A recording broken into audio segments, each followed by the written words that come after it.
JIT-TV, just in time.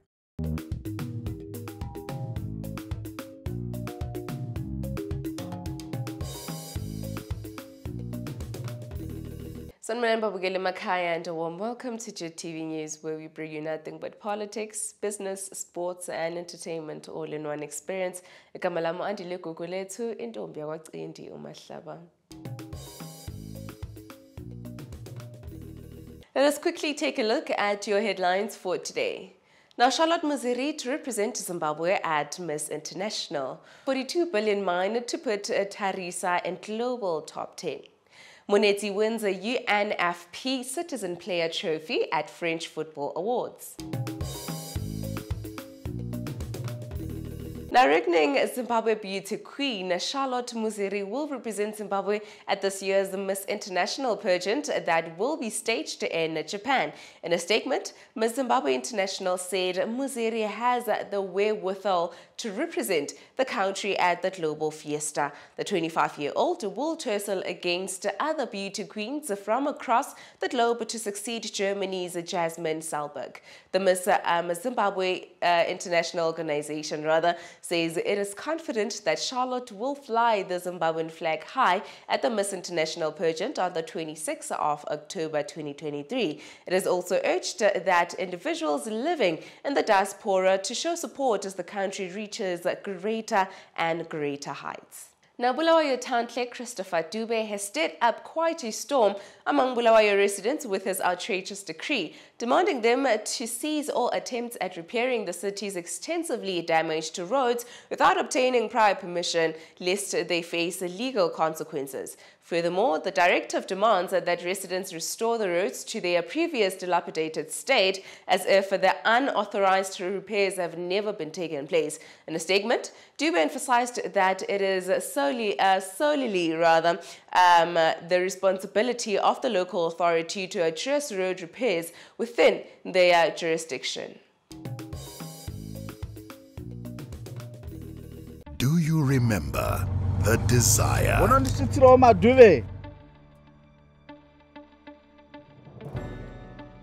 the joy, we can to me them chembere maripa phone.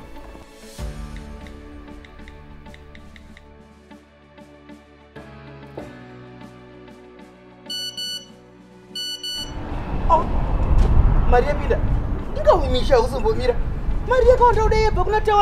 well, you can relive this again in the new world of Gateway Stream. Gateway Stream? How easy?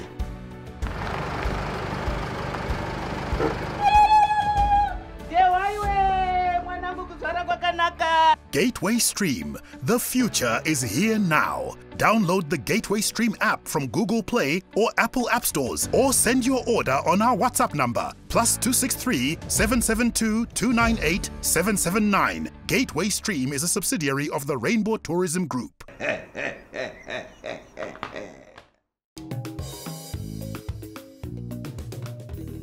And now on to the African news for today.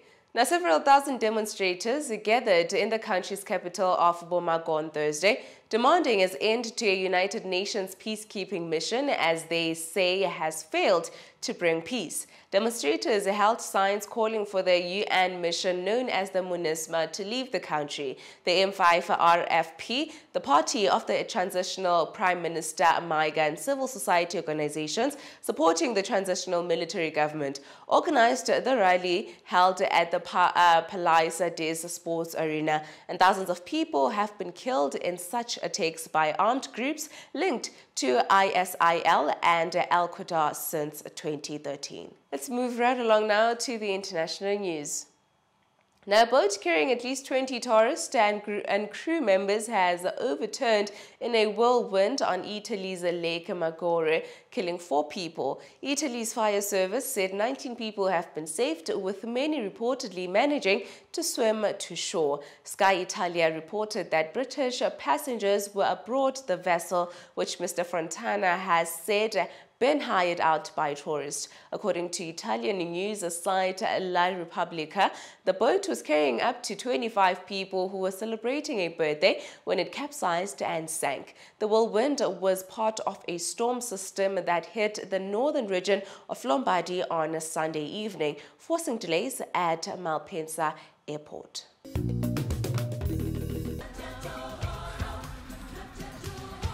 Now, the Gold Mafia documentary became televised on the Al Jazeera channel. Nonsensical documentary, a racist propaganda tool. They have a right to sell their gold anywhere. In fact, I encourage Mnangagwa bust the sanctions. Government of Zimbabwe is incurring no risk, but it receives the tax. Please wake up to the reality and the real scam that's taking place here. Nothing but the best interesting stories and the hottest ones on The Alternative View.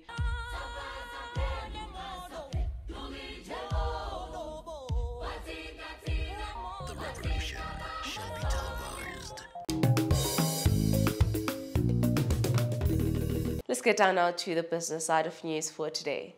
Now, South Africa's Tharisa capital says its Karo mining platinum project in Zimbabwe will take place. The group, which is targeting to become a multi-mine and multi-jurisdiction company among the top 10 platinum producers globally. The Karo project is a $4.2 billion platinum mine development project targeting the first ore to the mill by the second half of 2024, with significant progress already made in this regard. The multi-billion platinum mine investment was signed between the company and the government of Zimbabwe in 2018, as the mine will become the fourth platinum producer in the country. Karo controls an indirect 85% of the shareholding of Karo Platinum, with the Republic of Zimbabwe holding the remaining 50% on a free funded carrying basis.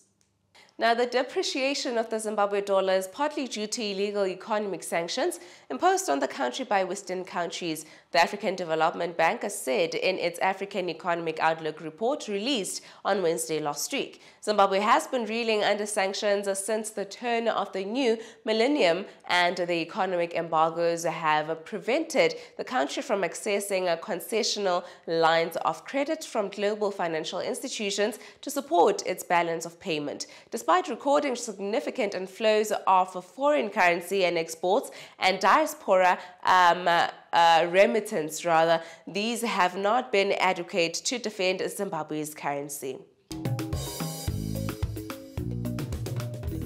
Dial of Technology now introduces an innovative and convenient way to receive medical assistance. The +263 Health app is a virtual medical care platform with a comprehensive network for doctors, specialists, hospitals, and pharmacies to interact a lot easier with patients in the comfort of their home. To access the app, you can download it on Google Play Store or Apple Store, create your own account online, search for a verified doctor, and choose to visit or consult any doctor via video call or WhatsApp to give out details on your prescription for just a minimum consultation fee.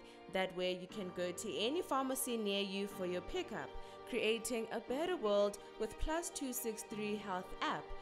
As you can see as an example, this is a live patient consulting a real doctor. For more information, visit the website at www.plus263health.com. Stop waiting on queues for long hours and move from difficult to easy life with +263 Health app, making health more affordable for every Zimbabwean, because your health is our health too. And lastly, on to your sports news. Now, Zimbabwe international Marshall Munetsi was honored at the National Union of Professional Footballers Awards, where he was awarded the UNFP Citizen Player Trophy in recognition of his philanthropic work back home. The midfielder is presented with the honor by France World Cup winner Christian Karembeu. Munetsi, through his foundation, has made a huge difference in the communities that raised him through charity work that targets unprivileged children. The state Wade Derems, a player, recently revealed that he donates around 10% of his earnings to the development of his foundation in Zimbabwe. The Marshall Monetti Foundation has paid school fees for over 60 underprivileged children at Mavugo and Donnybrook primary schools, and among many other philanthropic projects.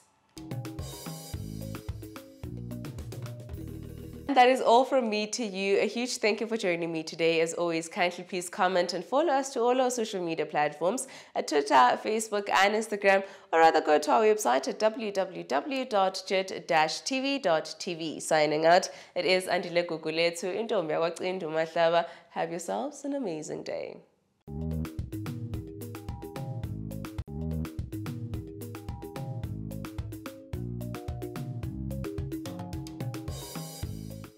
JIT-TVzw, just in time.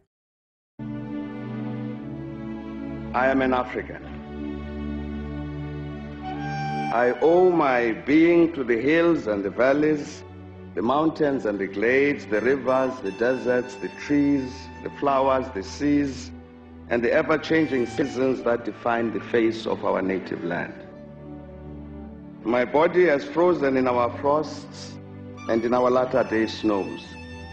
It has thawed in the warmth of our sunshine and melted in the heat of the midday sun. The crack and the rumble of the summer thunders, lashed by startling lightning, have been a cause both of trembling and of hope. The fragrances of nature have been as pleasant to us as the sight of the wild blooms of the citizens of the veld. The dramatic shapes of the Drakensberg, the soil-colored waters of the Likwa, Iqeli, Notugel, and the sands of the Kalahari have all been panels of the set on the natural stage on which we act out the foolish deeds of the theater of the day. At times, and in fear, I have wondered whether I should concede equal citizenship of our country to the leopard and the lion, the elephant and the springbok, the hyena, the black mamba, and the pestilential mosquito. A human presence among all of these, a feature on the face of our native land just defined, I know that none dare challenge me when I say I am an African. JIT-TVzw, just in time.